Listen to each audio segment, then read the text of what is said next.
Les amis vierges et ascendant vierge, bienvenue pour les prévisions générales pour le mois de février 2025. Donc ce mois-ci, c'est un mois qui va mettre beaucoup l'accent sur le travail, les obligations au quotidien et tout ce qui concerne l'organisation du quotidien, la santé aussi pourra être très important pour vous ce mois-ci, au minimum les 3 premières semaines du mois. Vous allez beaucoup travailler, vous allez beaucoup faire pour les autres et potentiellement vous allez aussi beaucoup vous fatiguer. Donc attention à ça sur les 3 premières semaines du mois. C'est vrai que la santé pourra pas mal vous occuper et vous fatiguer pour certains d'entre vous. Si la santé vous concerne ce mois-ci, surtout avec la pleine lune du 12 février, je vous conseille de faire attention à la zone du dos. Tout ce qui circule dans le corps, tout ce qui est de l'ordre des nerfs également, tout ce qui est nerveux, tout ce qui vous rend nerveux ou malade pour des raisons de stress ou d'intellect, entre guillemets, ça pourra aussi pas mal vous concerner ce mois-ci. Les jambes également, attention, ça c'est des zones qui pourront être un petit peu sensibles pour vous, surtout avec, comme je vous le dis, avec la pleine lune du 12 février. Effectivement, c'est un mois qui va, comme je vous le dis, hein, beaucoup mettre l'accent sur la santé, le quotidien, tout ce que vous avez à faire au quotidien. Mais à partir du 18 février, les énergies vont petit à petit changer et ce qui va être de plus important pour vous, ça sera le couple, le rapport à l'autre et les partenariats. Disons qu'à partir du 18 février, les énergies vont être meilleures pour vous. La pleine lune du 12 février, elle est un petit peu compliquée. Ici, il sera question de choses qui ont lieu dans le dos et ou de sujets en lien avec la santé.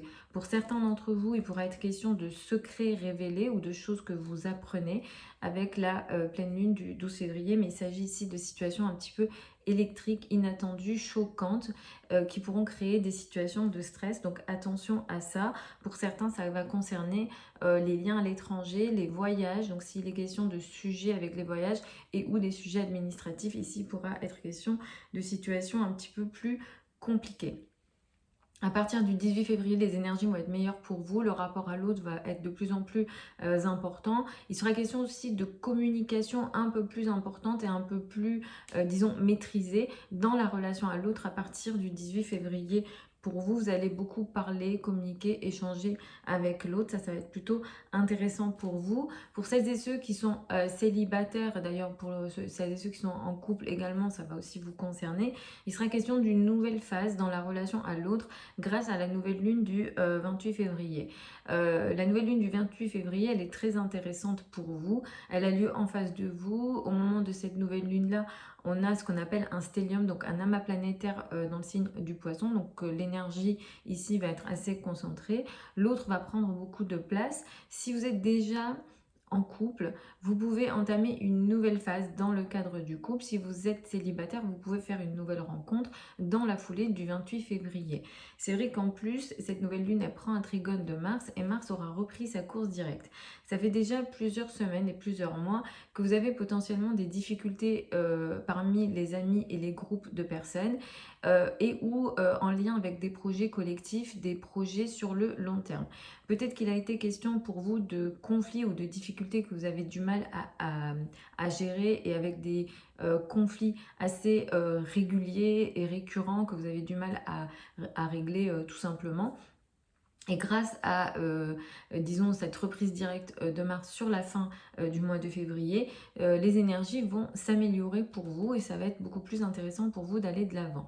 Il se peut que pour certains d'entre vous, vous entamiez des projets importants à deux sur le long terme et ou pour certains d'entre vous, il sera question de nouvelles rencontres grâce à des amis ou grâce à des groupes de personnes. Donc vous pouvez rencontrer une nouvelle personne, encore une fois, grâce à des amis. Ici, comme je vous le dis, cette nouvelle lune crée une sorte de nouvelle phase. C'est le 28 février, donc ça va beaucoup plus vous occuper au mois de mars. Et ce qui est entamé ici, ça va vous donner beaucoup de courage et une manière d'agir plutôt intéressante. L'énergie en poisson, ça apporte du romantisme. Ça apporte aussi le fait d'accepter les gens et les situations comme c'est et essayer de perdre un petit peu le contrôle, même si en étant vierge, ascendant vierge, vous avez cette volonté souvent de tiquer sur les détails, d'essayer de contrôler, mais effectivement l'énergie du poisson va vraiment vous aider ici à plutôt lâcher prise et ça va plutôt vous faire du bien. Après tout ce que je dis ici c'est indépendant de votre thème natal, mais globalement ça devrait venir venir avec une sorte de lâcher prise et avec une énergie de romantisme et de sensibilité assez importante. Donc profitez de cette énergie de nouvelle lune, donc dans la foulée du 28 février. Voilà les amis vierges et ascendant vierge, vous avez plein de liens sous la vidéo si vous souhaitez une consultation privée avec moi. Pour celles et ceux qui veulent apprendre l'astrologie avec moi, la prochaine session de formation démarre en septembre 2025. Vous avez tous les liens sous la vidéo, vous avez aussi mon adresse email si vous souhaitez me contacter. Je vous embrasse, je vous souhaite un très bon mois de février 2025 et je vous retrouve lors d'une prochaine vidéo.